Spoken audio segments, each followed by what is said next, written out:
A cautious knock sounded on the door.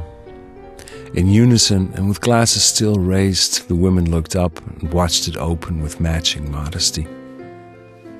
The flustered, pinkish head of a man somewhere in his upper 50s preceded a perfectly rounded belly. His upper lip could not have stood any higher than the middle bunk, and with his feet he pushed a large suitcase out in front of him. "Yes?" Benedetta Scazzo asked, her voice suddenly spiked with horror. "No, don't bother yourselves, please," said the man. "I will manage just fine, thank you." His thyroidal eyes appeared to dance wildly behind the spectacles anchored midway down the bridge of his nose. But even as he looked up, the rims still dug themselves into his eyebrows.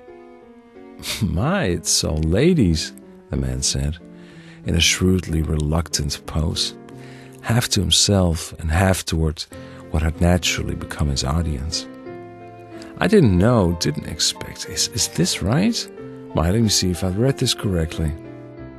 He fumbled inside one of his coat pockets and added, "Well, it would seem I wasn't mistaken after all. Yes, that's correct.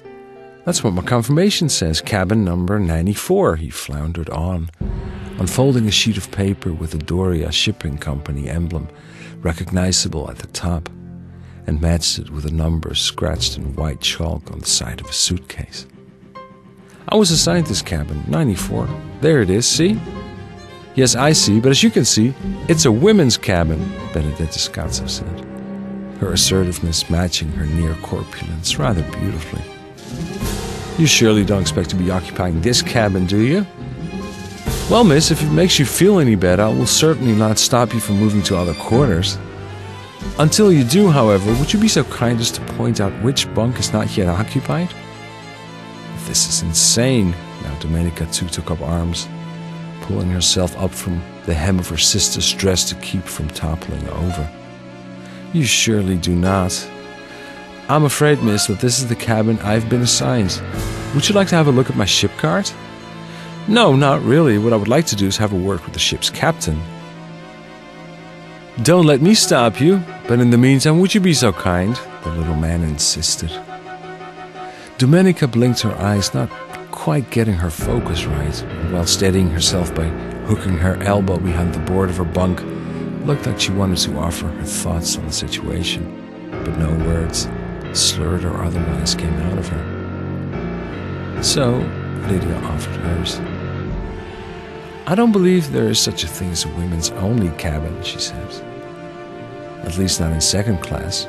Are you sure this is where you need to be?" she added, turning to Benedetta, who, for no other reason than the fact that she had been standing the longest, seemed like she was the most sober of the two just then. "Yes, we're in second class, all right, but they never said we would be sharing our sleeping quarters with men." She sifted through her travel bag for her documents just to convince herself. "I believe I can see how this may be upsetting for you," said the little man, "but let me prepare you, because by the looks of it, we can still expect 2 more passengers to share this cabin with, if the ship is indeed filled to capacity, which I understand it is." "I believe the gentleman may be right," Lydia came back. "I was told that it wasn't at all uncommon for passengers traveling without family. Besides, considering that in the city I was sharing a dormitory with over 60 other people, spending the next 6 weeks with 5 doesn't really sound that terrible when you think about it." In a flash, Lydia realized how painfully evident her inexperience had suddenly become. And furthermore, what her contribution to the conversation might ultimately have done to the fragile truce she seemed to have established with the Scazzo sisters. But it was when she noticed the little man straightening his back that she wished she had kept her mouth shut good and proper. From the doorway, he suddenly seemed to project himself like a seasoned actor and beamed like a toy soldier with confidence and enough lung capacity to last him a Verdian bel canto or two, and orated. "My name is Emilio Toffolo. I'm an administrator from the region of Emilia-Romagna, from the city of Bologna. I'm traveling on official business to Brazil, if you must know. I am a gentleman of impeccable upbringing and take offense to the lady's insinuation that my intentions may be anything less than honorable." He looked at each of the women with a disarming air about him that had probably been the basis on which he had built far more than just a career as a government official, and which, as a result, if it didn't necessarily make him more likable, it most certainly classified him as perfectly harmless. "I will do what I can to be a good travel companion to you all," he added, before he let his chin drop on top of his buttoned-up shirt by way of completing his theatrics. Lydia tried to open the window to add a breath of air to the scant few meters she was standing on, but the rounded glass had been corked inseparably into the hull of the ship.